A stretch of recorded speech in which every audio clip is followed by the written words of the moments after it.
Hello and welcome to BYJU'S Exam Prep IAS. As part of a comprehensive analysis, today we'll be discussing 6 important articles out of the Hindu Newspaper Delhi edition. Good morning to all of you. Before we begin, a very important announcement for you that we have a very important workshop tomorrow at 6 p.m. that is 22nd July, and we'll be dealing with, Sarmat sir will be dealing with rather, the right strategy for the upcoming examination. So therefore you will get a lot of insights about your preparation, how to go forward. Therefore I would encourage you to register for this and be a part of it. Thereafter, today we are going to discuss these 6 topics. First, data protection and the data protection law. We've seen this has been in the news for quite a long time, but an interesting article vis-a-vis how the bill which is going to be tabled in the monsoon session may not have the right level of protection for us in that sense. Thereafter, we'll talk about the National Research Foundation, how the NRF, the concept of just mobilizing private money is not enough. Then, an interesting article which you will only find in the Delhi edition, which is the science news or the science edition, which is the page number 2, like Roman like this. This is not there in all papers but only in the Delhi edition. It talks about the impact of the National Health Mission and over and above that how central spending helps. And last but not the least, a small important development in the Russia-Ukraine saga which has been going on for quite a long time. Then we'll move to smaller topics. First, as we already know, cheetahs which are dying in the Kuno National Park, and the Supreme Court has now taken suo motu cognizance of that. And thereafter, non-basmati white rice, why are we stopping the export? So as you can see, it's a good mix of GS paper 2, 3 and different aspects related to GS paper 1. Let's start our analysis for today. So, good morning. Now the first topic which we discuss is called Data Protection Law Needs Refinement. Now it's an interesting article because it talks about the flaws which are there. So as always, we'll go into the basic concept, then the nitty-gritty, then the summary. Now data protection has been in the news quite a long time. Since the past 2 years, you've seen different types of understandings, and over and above that, the Digital Personal Data Protection DPDP bill was put for public consultation last year, and we believe that the same bill is going to be tabled in the monsoon session also, if there are not a lot of disruptions. We already know that the first day has gone more or less a washout because of the Manipur crisis itself. Now when we talk about the data protection law, this law, this DPDP bill which was introduced in 2022, which was for public consultation, is more or less going to be the standard bill which is going to be introduced in this session also. Now the author or the person who's written this article talks about if the same bill comes through, there are 2 major issues in that bill which are there already before passing, and if we don't plug these gaps, there will be an issue. So the starting point, the context is that the bill has been under public consultation. There were literally 2 to 3 major flaws, and the public consultation process pointed that out. However, more or less the DPDP bill which is going to be tabled is going to be in the original form as it appeared in 2022.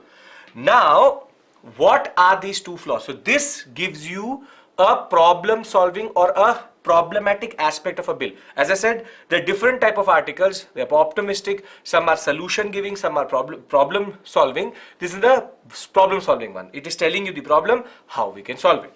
So let's discuss the 2 major problems which are there in this bill if tabled in the original form and if passed in the way it is right now. The first thing which the data protection law, the DPDP bill, for anybody who has just joined, DPDP means Digital Personal Data Protection Bill, DPDP bill 2022, public consultation, now is going to be tabled in the monsoon session. Now the first thing is that it does a distinction between what is called personal data and non-personal data. And very simply, the bill does not protect non-personal data, it only protects personal data. The thing which it protects is personal data, but not non-personal data. Now what, I'll give you a basic example of personal data. For example, you have name, date of birth, what is male or female, address. This is called personal data. You provide it in different platforms, passwords. There could be security questions and the answers to them, father's name, etc. This is personal data. According to the bill, if a server or if a third party operator somehow leaks personal data, or it is not encrypting personal data, it is not protecting personal data, he or she or that entity is liable for prosecution under the bill. But the point is, it's not just this data which can be misused, it is also non-personal data. I'll give you a very simple example. For example, location. If you're using Uber, Ola, etc., the routes, the Wi-Fi which you are connected to, these things can be re-identified as it says in the article itself, or can be reconfigured to also reveal a lot of data. I'll give you a very simple example. The address is not given by the entity. However, the entity is taking data from Uber, and I take, for example, a standard route every day.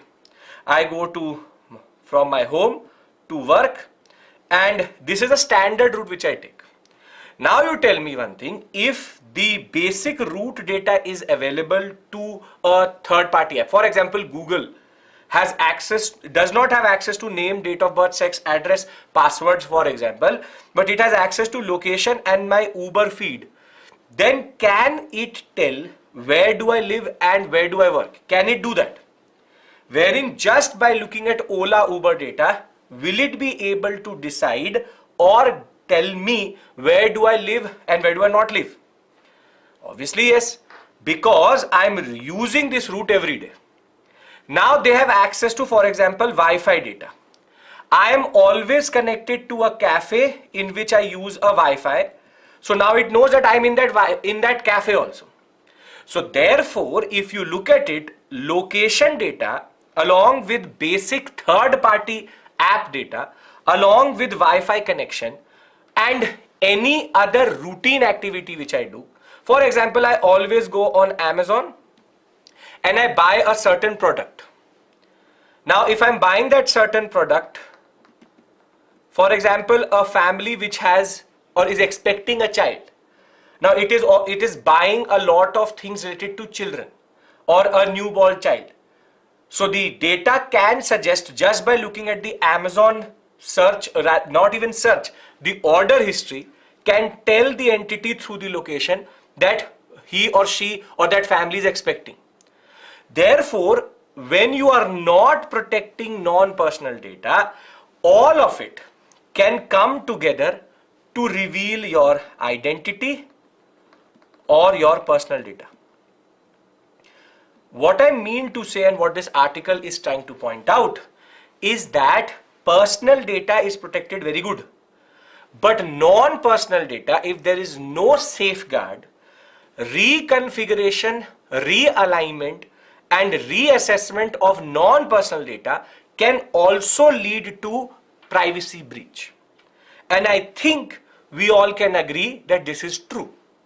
Therefore, just by protecting personal data, the problem is that we are basically giving a free hand to use a lot of different things which can be misused for any other purpose.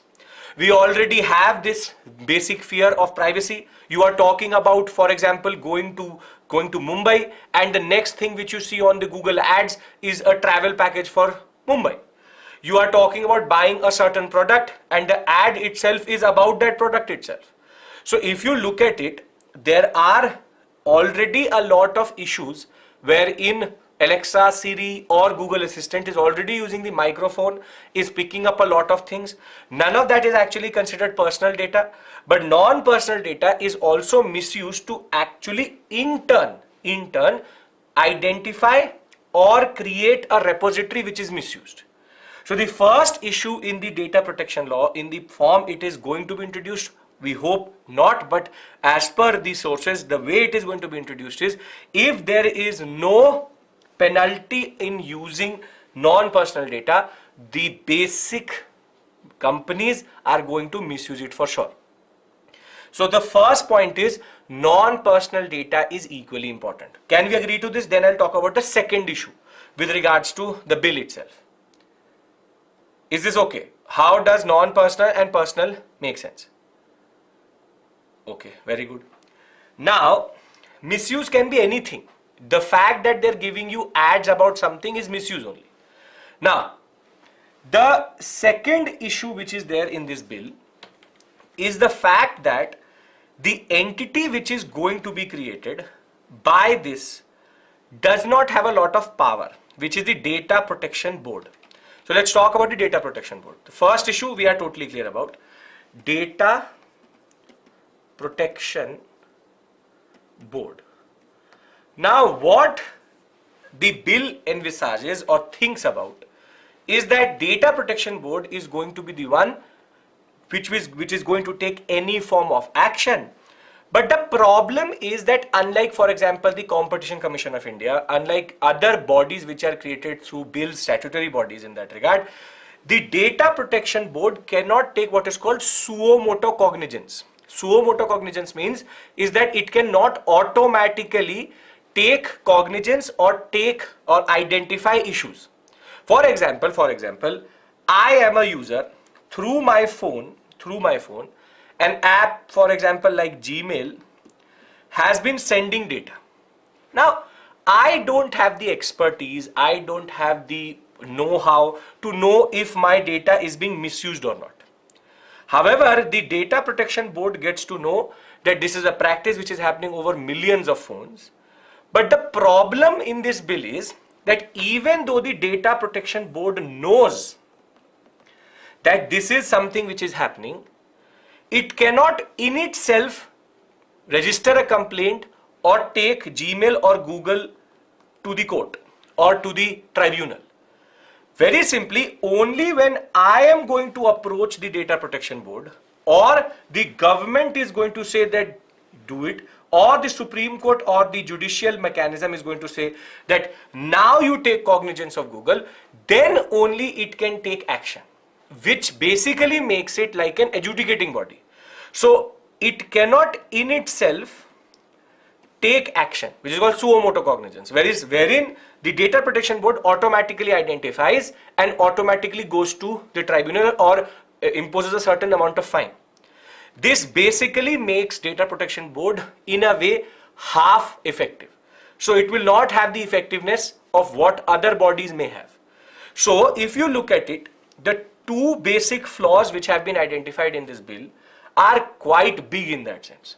First is that there is no safeguard for non-personal data, which in itself is quite dangerous. And second is the fact that Data Protection Board can only take action when there are complaints which are either coming from the government, from the judiciary, or most probably the consumer or the customer, which is us, the people. Once it comes from the people, only then it can take action, which makes no sense, because if this was the case, then Competition Commission of India would never work only. Competition Commission of India automatically identifies that Google is misusing, it automatically imposes a fine. That is the model Data Protection Board should have, wherein it becomes like a watchdog. Herein it is not a watchdog, it is basically a body which takes complaints and then takes action. Rather than being an effective watchdog or what we call as a vanguard, whatever you want to call it, that it sits there to monitor. Rather than being a monitoring body, it becomes what we call as a very simple, straightforward body which has most of its major effectiveness tied behind the back, because it cannot take suo motu cognizance of any issue. So these are the two basic issues which have been identified. The solutions have also been given. Solution is, for the first, non-personal data, there should be penalty for using. And second is that the way Competition Commission of India works, Data Protection Board should also be given that type of understanding. So are we clear with regards to the basic two flaws in this bill? And will you be able to identify and write an answer in which you will be able to identify these issues and also give them a way forward? And I will give you the way forward in much more detail, but basic point should be clear. Yes? Great. Perfect. So let's talk about that. The draft bill is not as comprehensive as it should be. More than that, the bill is more or less going to be tabled as it was when it went for public consultation. Now, what are the problems? The first problem in the DPDP bill is that it only protects personal data, that is any data which has the potentiality to directly or indirectly identify an individual. So you have your what you call demographic data, you have biometric data, a lot of data in that sense. In the modern world or the data economy as we live, however, personal data and non-personal data, it is the non-personal data which is more targeted, uses to create a profile, predict and monitor users. Therefore, the non-personal data not being identified as something which is vulnerable becomes a major issue of privacy. The example which for example, the person who's written this article, the example he gives is that, for example, the anonymous data set about Uber rides in New Delhi can be combined with the prayer timings to identify the members' community or religion and their home addresses. And therefore, through this process, which is called re-identification, please learn this word, re-identification of non-personal data. This has to go into the answer. Re-identification, reconfiguration, so as to basically create a data breach or privacy breach in that regard. The other problem is that the Data Protection Board can initiate proceedings only when there is a complaint. It has the inability to proceed on its own accord. Therefore, it is acting like an educating body. If someone is affected, if he complains or the government says or the court directs it to do.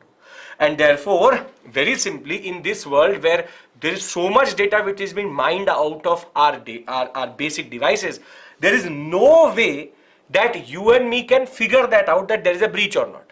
And in that sense, the adjudication, which is this arbitration between the law and the user, only makes it a complaint taking body rather than actually a body which can take action.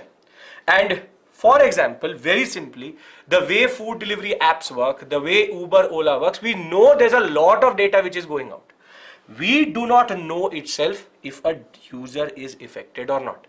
So very simply, right now the bill puts the onus on you and me to know if our data is being misused or not. And we don't have that ability to understand that technical aspect. So very simply, the Data Protection Board just becomes like an adjudicating body. It's just taking a complaint, then giving a judgment. Rather than being a watchdog or a monitoring body, it only becomes an adjudicating body, which basically takes away half of it, which makes no sense in this world wherein there's so much data which is being misused.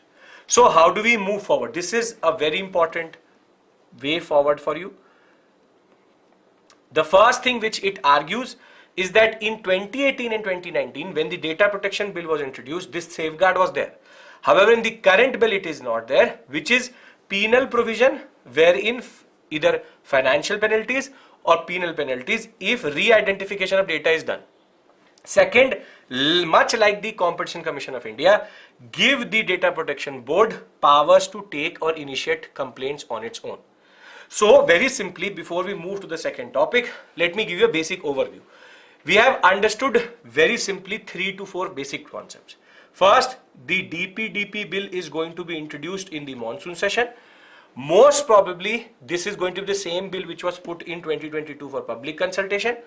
2 major gaps have been identified. First, the non-personal issue, non-personal data issue, wherein re-identification of non-personal data has not been penalized. And second, the issue which is related to and is very, very important, which is the Data Protection Board will not be able to take what is called suo motu cognizance. It cannot initiate complaints on its own. Cannot initiate. And how do you make sure that these 2 issues are gone? First, make it an offense to re-identify data, and second, give its power the way it has the Competition Commission of India has, CCI has, give Data Protection Board the same powers. Is this clear? These are the two basic points, two basic solutions, what has been identified. Let us see how it is passed. Are there any form of amendments which are made in the parliament itself? But this is going to be the last thing which the parliament is going to talk about as of right now. Okay, perfect, great. Now we move to the second major bill which is going to be introduced in the monsoon session, which is the National Research Foundation Bill 2023. Now again, let's go into the basics of this article and then we'll talk about what it is about. See, the National Research Foundation, rather we'll call it the bill is called National Research Foundation. We'll call it NRF, that saves space for me. Yes, NRF, I'll just write it once, National Research Foundation, yes. National Research Foundation. Now, this bill is significant because at the end of the day, in India, we spend quite less on research and development. Whilst 1 to 2% of GDP is spent in, for example, the US and China on research and development, in India this amount is extremely less. It's 0.6 to 0.8% of the GDP. Of the GDP is spent in India, for example, on research and development. Now, in order to plug this gap, the National Research Foundation will be established through this bill, which is called the National Research Foundation Bill 2023. Now, the basic task is going to be that it will have a budget of 50,000 crores for the next 5 years, and it has to expedite, it has to bring all different stakeholders together, which will in turn lead to more research in India, and it will try to very simply galvanize the whole situation together to create a conducive environment for research and development.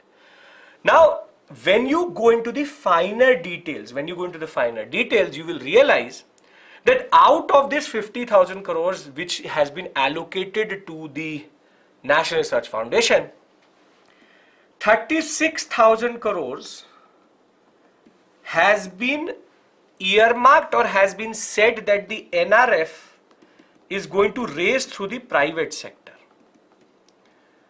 Now, herein comes the concept and the point of discussing this article.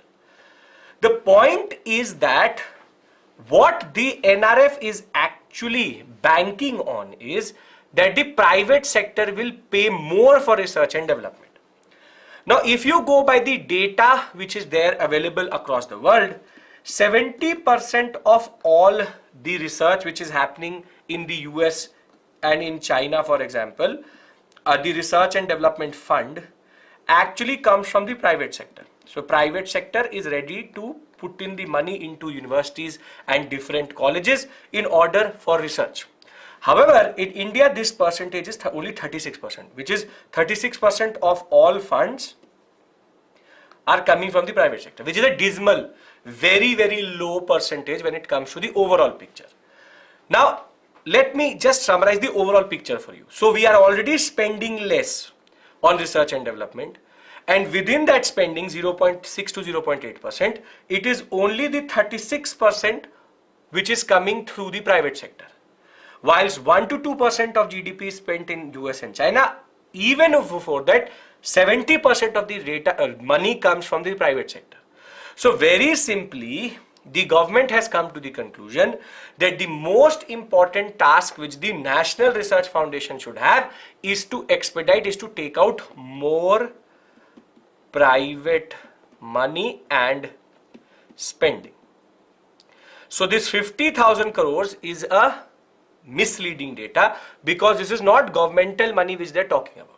Is this point clear? Which is, its basic task is going to be more money and spending out of the private sector on research and development. Are we clear with regards to this point? Yes? Perfect. Now, saying it is very easy. You try to get money out of the private sector. The private sector will be the last sector without any incentive, without any profit, that they will put in money for research and development. So very simply, it is better said than done that you get more private spending. That too on research and development, which does not have tangible profit in the short term. Anything which is going to be there in long term. So you go and convince a person who has a company that you spend more on research and development. That is a task in itself. Now, what the government is counting on is a device which is already there, which is called CSR, Corporate Social Responsibility, which is called CSR spending, Corporate Social Responsibility spending. Now, in India, CSR is obligated through the CSR Act itself. However, CSR money is mostly earmarked for health, education, sanitation, sectors which already need a lot of money. Now the point is, what the government is thinking about is that it is going to ask the private companies to take out a little bit of money out of CSR and push it towards the National Research Foundation. Now you tell me the flaw in this idea, that if 70% of all CSR spending is into health research, health, education, sanitation, and we are asking farming sector, why not? If you're asking it to take out certain money out of that and put it into research, what is going to happen? In the short term, what is going to happen? Or even in the long term, what is going to happen? Think about it. You are taking out certain amount of money out of certain sectors and you're putting it into research and development. Basically, CSR, they are trying to divert the funds itself. What is the issue which is going to happen in the short term? Very good. Which is, very good Pulkit, the fact is that the other sectors are going to lag, or the other sectors are going to suffer. So very simply, you are trying to push the money out of one sector to the other one, and if you are going to do that, you are going to make sanitation, health, education already cash-strapped sectors in which the government is not pushing a lot of money, they will not improve. So very simply, this National Research Foundation has not figured out, even the government has not figured out, how will they actually make this work. Basically, making the private sector spend more should not be at the cost of the other sectors. If you understand this, then you understand the flaw of this bill itself. If the government cannot push 50,000 crores, then basically you are asking money to be pushed out of a certain sector into another sector. And this makes this bill problematic. That is why it's called no quick fix. That you can't fix this issue so quickly by just saying CSR spending, push it into research and development. So now we have to see how this foundation is actually going to do something, or how it is actually going to meet this 50,000 crore budget in the next 5 years. But as of right now, if the model is to push CSR, it's a flawed model. So let's talk about it. The NRF, I hope everybody is clear with regards to the basic point here. Then I'll go into the nitty-gritty.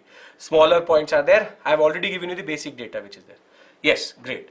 So the NRF is based on the model which is there, where, for example, in the United States, where there's a National Science Foundation which pushes in close to $8 billion as a funding for colleges and universities. Even the European Research Council does this. Now the NRF, when you go into the budget allocation, you will see that 36,000 crores it is going to take out from the private sector. Now in India, already we lag in research spending with only 0.6 to 0.8% of the GDP, which is lower than 1 to 2% which is across the world. Now within that itself, 70% of the funding which comes in US, Israel and China comes from the private sector. However, in India only 36%, which is close to 1.2 lakh crore, comes from the private sector. Now, what is the basic principle on which the National Research Foundation is based? Is more private money into public spending.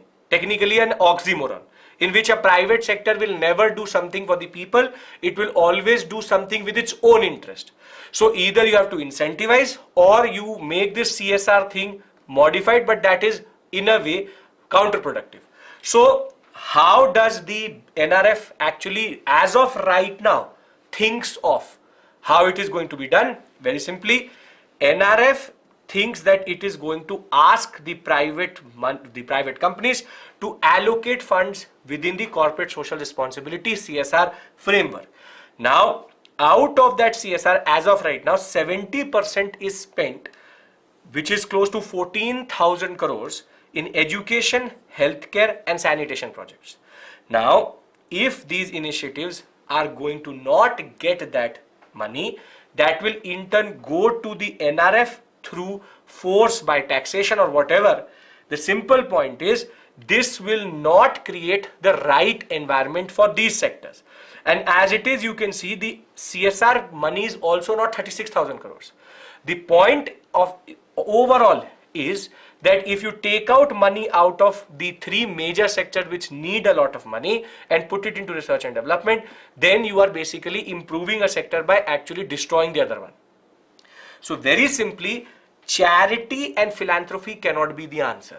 It has to be a proper structure in which the private companies have to put in the money and also see value in the research and development. So therefore, if it is not going to come from within, it will only lead to these problems. So before we move to the third article, very simply, the National Research Foundation, 50,000 crores it is going to push for the next 5 years. I am trying to give you now a summary, please pay attention.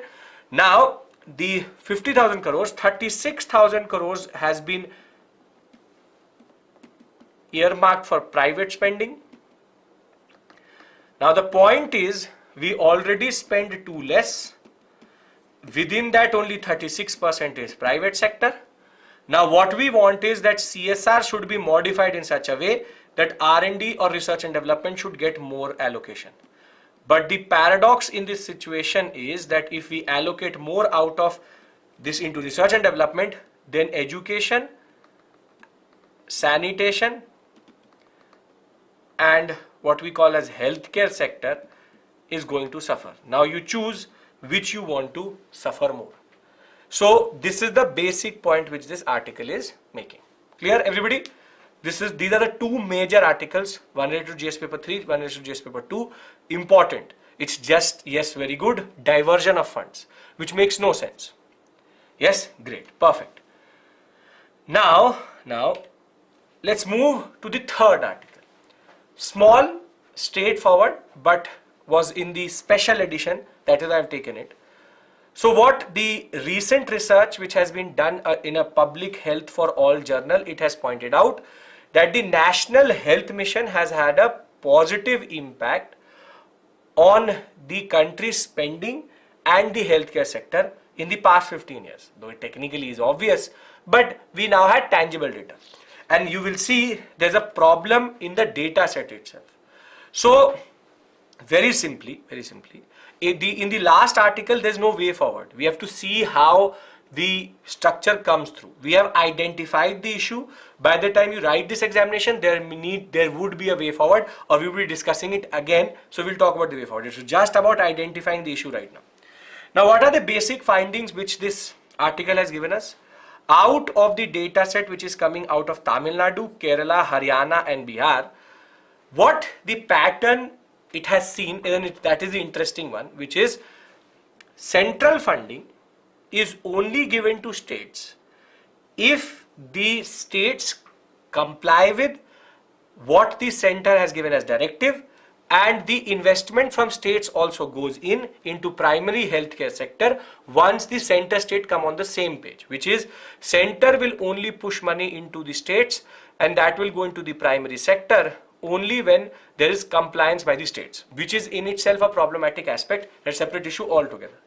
Now, very simply, after studying the impact of public health policies and center's contribution in the 4 states itself, which is Tamil Nadu, Kerala, Haryana and Bihar, what has been the basic conclusion? The conclusion is that 8% of the total state budget had yet to be achieved. However, which is that the state should also be allocating 8% of its state GDP. That has not happened, but center is pushing money through the National Health Mission. That there is a positive impact on the basic indicators in this sector, which is we have seen infant mortality rates going down and the per capita public spending on health, where there was a lot of regional disparity, has gone away. So there are two basic conclusions which you need to remember, which I'm going to write for you here. The two basic conclusions is, when there is central spending into public healthcare which is independent of state spending, two major developments have been there. First is, and this is what you remember, please, this is again I'm trying to give you the summary so that you don't have to get caught up in the unnecessary details. The first, very simply is that infant mortality rate has gone down across the board in these states. Now, the second is more important, which is that the per capita, what we call as public spending in these states, the variation has reduced. Which is that if, for example, there was a variation of 100 crore, now there's only a variation of 5 crores, which is that if Bihar was spending too less and Tamil Nadu was spending too much, now that variation has come down because of central spending. This is the only reason why we have discussed this article, wherein the per capita variation has come down. That's it. Clear? Makes sense? Small article, straightforward article. The next one is equally, just one small discussion needs to be done with regards to the Russia-Ukraine crisis. Yes? Great. Now, the Kerch or the Kerch Bridge, which was recently in the news. Now, very simply, the Ukrainians allegedly have blown up a bridge which connects Russia with the Crimean Peninsula. It is in the Black Sea itself. Now, as it is, you should need to know Kerch Bridge, Black Sea, and very simply connects Russia with the Crimean Peninsula. Basically, if you look at it, it connects Russia with Ukraine, but now because Crimean Peninsula is considered a part of Russia, this was a major strategic bridge which had both car, what we call as vehicular movement, and a train line, or what we call as a railway line, which connected these two parts of Crimean Peninsula and Russia. Now, the Ukrainians have recently blown that up. The Ukrainians argue that it is not them, but they will reveal the story once they win the war. But they've used drones, marine drones, to basically blow it up. Now, why is this important for you? It is extremely important, first because of its location. It's in the Kerch Strait, that is why it's named the Kerch Bridge.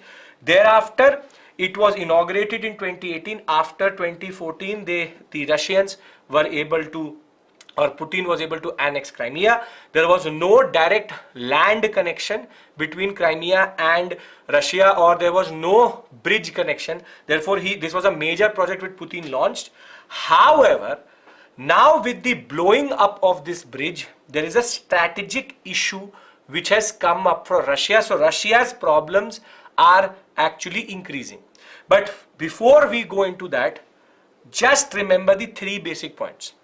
Sea of Azov, Black Sea, Crimea, Russia, connected through the Kerch Bridge, and because it is in the Kerch Strait, it is called the Kerch Bridge. This is the basic thing which can come in the prelims examination. There was a whole article on it, text and context. That much detail is not needed for us. Now, why is this important? It is important because for the northeastern Ukrainian sector, there is still a land bridge. But for the southern sector, this was the only strategic connection.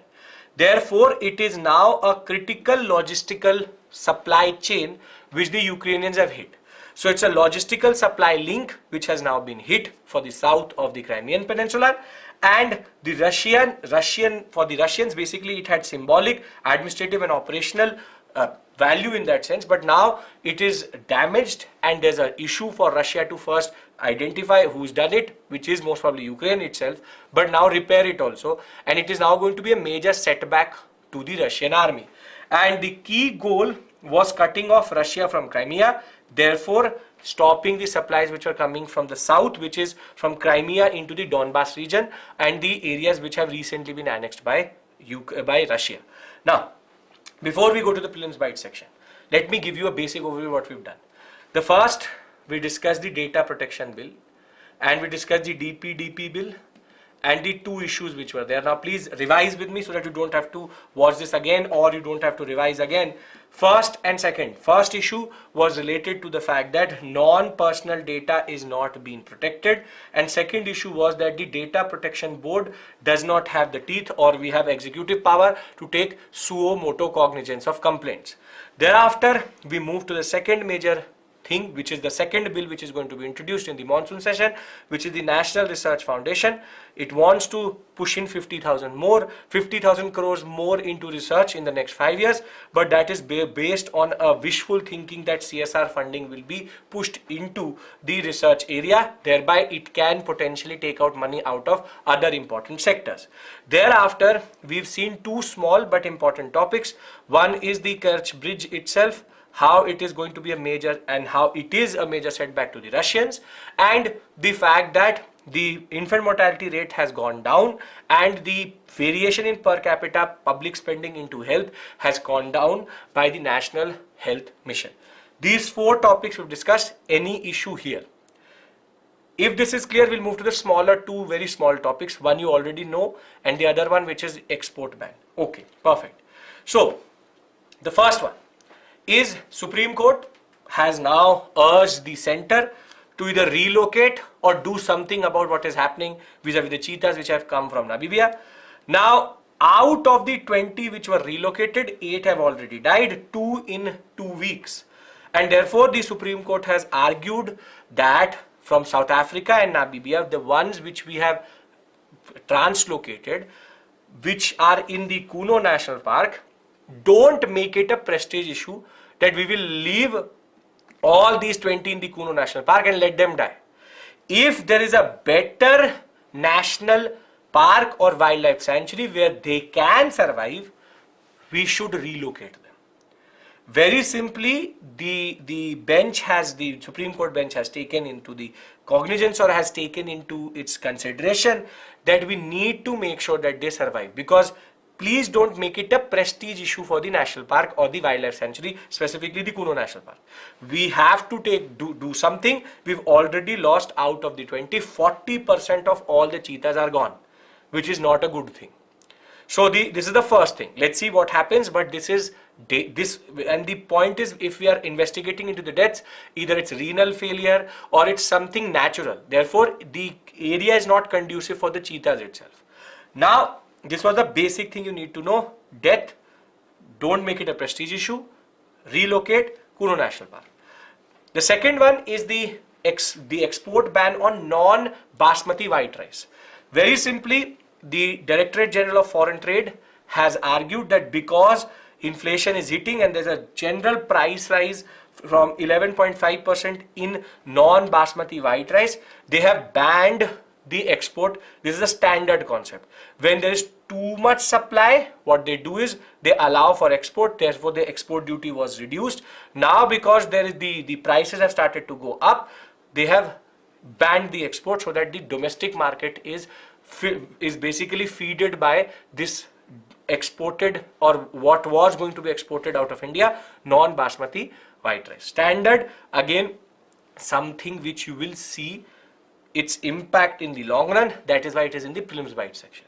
So these were the 6 articles which are relevant in today's newspaper. Let's look at the mains question and then we can end the session. First is a very realistic question which can come in GS paper 2, which is India's data protection law needs refinement. Comment.